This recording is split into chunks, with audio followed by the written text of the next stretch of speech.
house in that closet right there. While I was talking on the phone to Mr. Jackson, this is stack of towels in the stack of red. Hi YouTube, this is Jasha.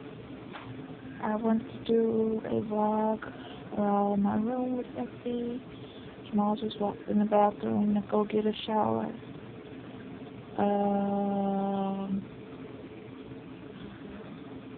I guess I could show a view of the room. Hi YouTube, I just want to say hey.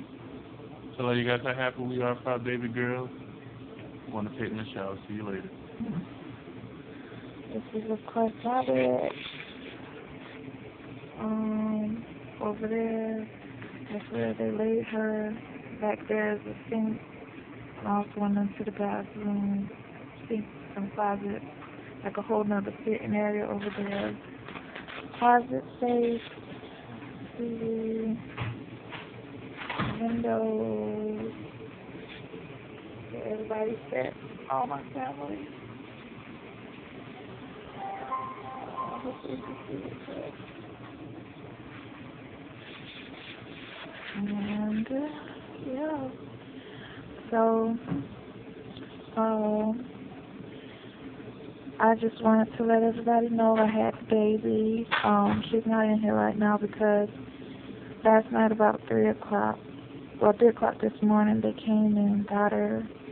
Her sugar levels were low, and so they had to admit her into the NICU.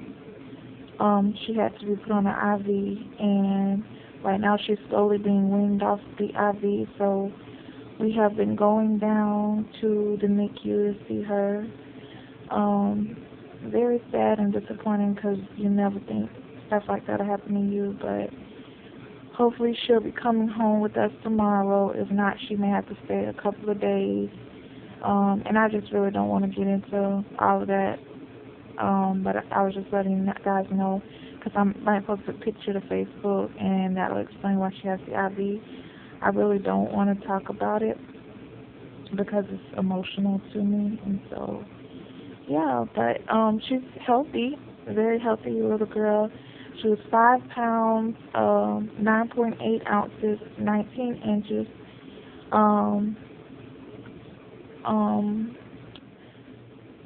I went into labor the 31st, the night of the 31st. So that was, what's today? Today is Thursday. Yesterday was Wednesday. I would say very early Wednesday morning, like right at 12 o'clock, midnight. So on the 31st, I did like some squats. If you want to go into labor, do squats because it works. I went to bed about 11 o'clock or 10 or 11, like in between. Woke up and, well, when I laid down, I had some back pain, but I associated that with the regular Braxton Hicks that I get when I'm laying down at night. And so I kept having them up until about 1 o'clock, and then I had a bad dream, and so I woke up to go use the bathroom. When I went to use the bathroom, there was blood, and so there was blood in the toilet and blood on the tissue. And so like I said, I have been staying to my mom's house because it's closer to the hospital, which was still a 20-minute drive.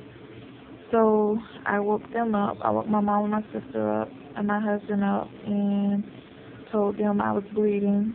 And so I went to get back into bed because I was thinking maybe just a bloody shoulder at labor, you know.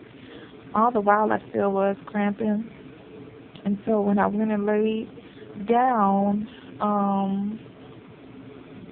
I put a t-shirt down so I wouldn't mess up the sheet. And I felt like these gushes, not big gushes, like tiny little flow, like you're peeing on yourself a little bit. So I got up and it was a puddle, a little like this much water and blood where I was sitting. And so I got a little uncomfortable and I was like, did my water just break? But it was like a trickle. So I went back and got my mom, and I'll tell you, this was not even 10 minutes later. And so my mom got on the couch and tried to go back to sleep, and me and Jamal got on the other couches, and I got on my birthing ball, and I sat there for like literally 5 minutes, and the contraction started. So then I got off my birthing ball because I wanted to labor at home as long as I could, and I laid down on the couch, and the contractions got super strong. And so I was like, okay, well, we need to go because I already felt like my water had broken. That was a reason to come to the hospital if your water broke. And so I didn't even have to wait for contractions, but I did want to wait to see if I would have a couple of regular ones. So they were coming like 5 minutes apart.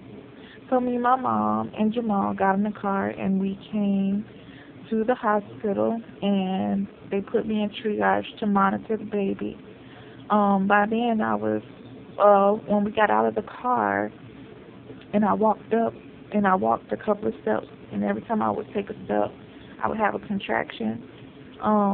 When I got to the door, it felt like I was going to pee on myself, and I'm like, okay, I'm not going to make it to the bathroom. And so this water started coming out, and it was like water all in the sidewalk. So I was like, oh my God, my water just broke. So, after that, I went,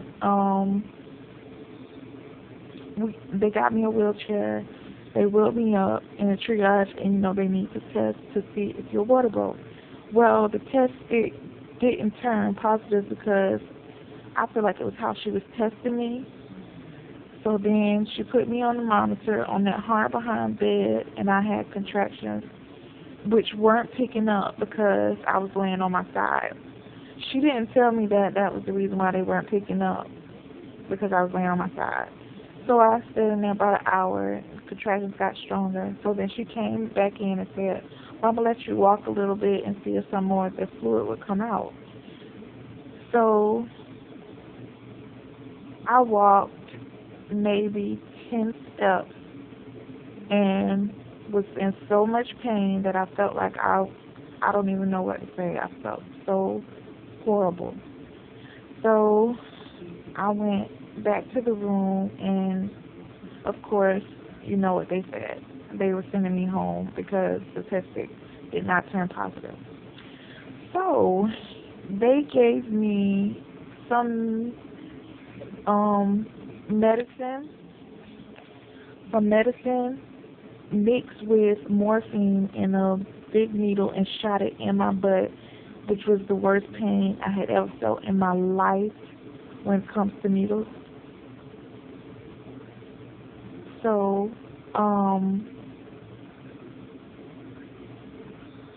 yeah, they did that and then sent me home. So by the time I got to the car, I'm like literally doped up and having contractions at the same time.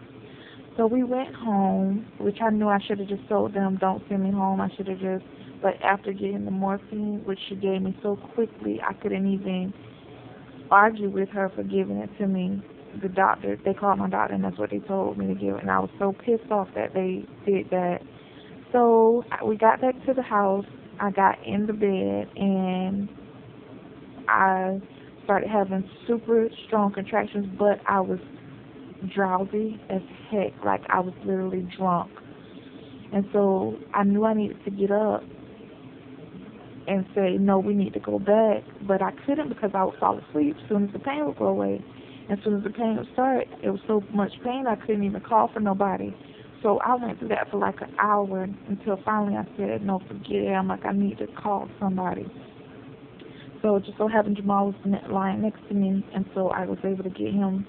So I literally got up, rolled out of the bed, and went up front and was just boo-hoo crying. I couldn't get on my birthing ball. I couldn't sit down. I couldn't stand up. I couldn't do anything. That's how bad the pain was. And I'm like, Mom, I need to go back to the hospital. I don't give a crap what these people say. So we decided to go to my doctor's office so they could check me. So went to the doctor's office, which all of this is like a super blur because I'm literally like so drunk and drowsy that I don't know what to do with myself. They roll me in. The girl tells me to take off my underwear, which I didn't even have any on because I had messed up my underwear. And so she checks me. I'm having a super strong. She was like, your water is broken already. And I'm like gushing out all kind of mucus and blood everywhere. I was so embarrassed that I'm being wheeled in a wheelchair into a doctor's office instead of things like that happening at a hospital. She was like, go to the hospital right now. So we get to the hospital. I'm still in so much pain. We get to the hospital it's about 10 now, 10 in the morning.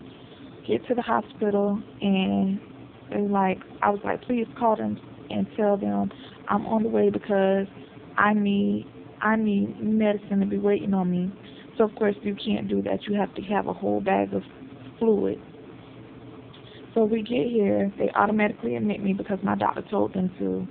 They bring me in my room, and I'm like out of it so bad. The contractions are hurting so bad. I'm like, I'm gonna have this baby, and I'm not even gonna have any medicine or nothing. So anyway, they hook me up. I get the IV and stuff. And all the while, I'm like still drowsy from this morphine shot they gave me that morning. And I'm having bad contractions that's like 4 minutes apart. That when it got done, I got my epidural. And after my epidural, I felt so good. But I was still drowsy. So I literally slept my whole labor. I got up for like maybe 10 minutes and went back to sleep. So, yeah, after that, I labored, and then I was ready to push her, which I will go into more detail later because this phone is getting ready to die. But I just wanted to let you guys know that I did have my baby girl. I am going to try to get some footage of her when we go back down there at 5. We'll be back down there in a little while because it's 4:15 right now. But Jamal's phone is getting ready to die, so yeah, I'm just updating you guys. I'm hurting really bad, so I've been in the bed, and I look a hot mess, but I'm glad she's here. She is so beautiful. Honestly, I would do it again for my baby, because she is gorgeous, and yeah, so I'll talk to you guys later. Thanks for watching.